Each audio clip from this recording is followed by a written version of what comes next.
thank you all for all the wonderful birthday wishes. And now we have a plan.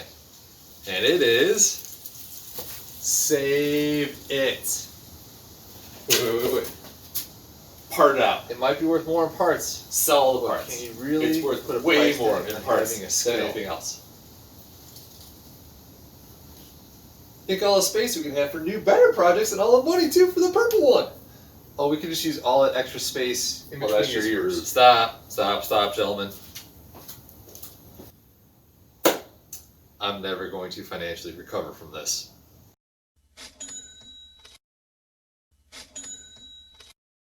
If I've learned anything, it's always trust the people on the internet. And those people on the internet said, save it. So we are going to do our best to save the strawberry. Now, don't worry. I do have some upgrades lined up, and I'll make a video in a week or two about the next thing that's going to happen to the purple Miata, so it is not being neglected. But another week with talking about the strawberry. So, ladies and gentlemen, let's get started on this wonderful journey.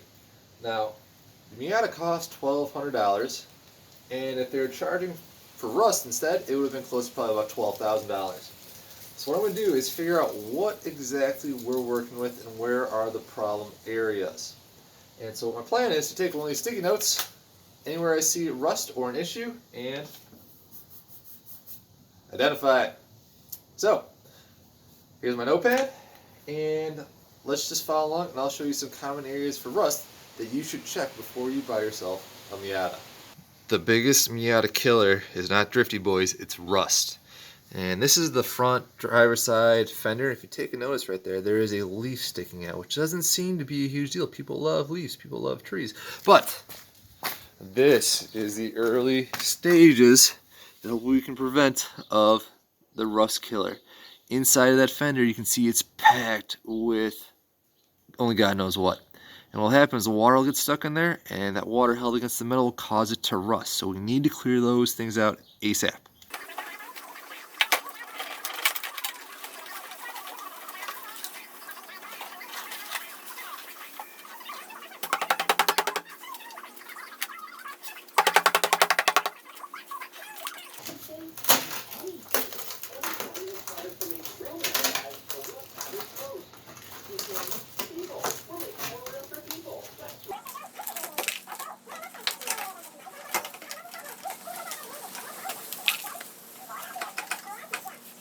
Clean out your fenders, Miata people.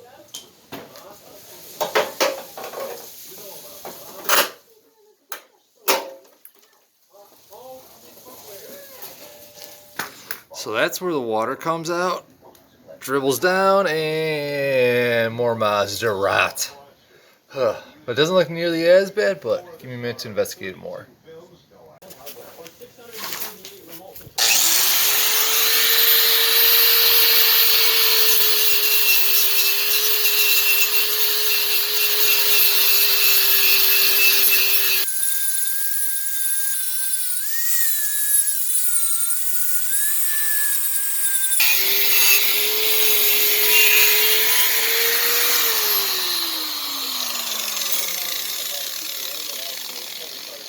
Otherwise, here is a place for a sticky note. This is just inside the driver's side door, so make sure you open the doors if you're looking at one. Boom. There we go. Stick. Stick? Oh my god, even the sticky note doesn't want this car.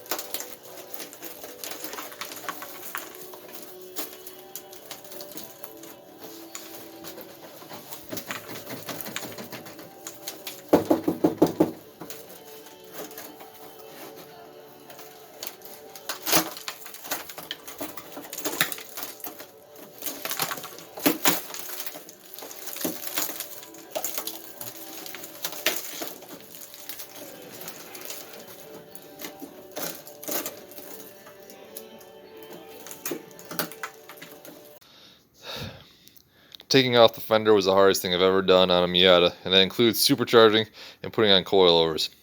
But here's what we're working with. We got a little bit of surface rust up top, which I think just a solid angle grinder can get rid of with some spray.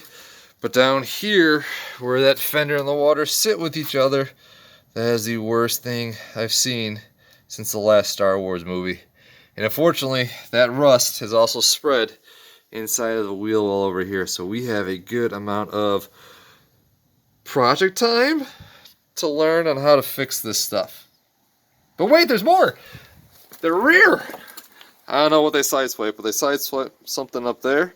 And then we have more rust down here, so I'm guessing the whole rocker is garbage. And there, you can already kind of get a sneak inside as to what to expect for this one as well. So this passenger side is real rough, even rougher than the driver's side. But there's not enough sticky notes for this rear quarter panel. But what I want you to think about is what's going on down low here in the rear rocker. So you can see it's all bubbly, which is obviously a terrible sign. And then you realize, well, it's not on the jack stand, because when I tried to lower it on the jack stand, car kept going down and the jack stand kept going up and up and up and through the actual panel. So make sure you check underneath your car as well. So rear rockers, real rough.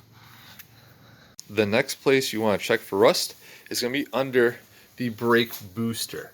So if you can take a look down there and see how things look, yeah, it's got some surface rust, but that's manageable. So that's actually not too bad, and I would not worry about that level of rust right there. Definitely something you still want to clean up, and I'll put a note on it, but not a fatal flaw. While we're still here in the engine bay, also check out your strut towers. You can take a look. It is starting to crack right here. So I'll take the airbox out, and we'll take a closer peek on that. So, sticky note. And the other side, this one's full of leaves, but better overall shape. So just the one, which isn't the worst thing. Does this baby got back?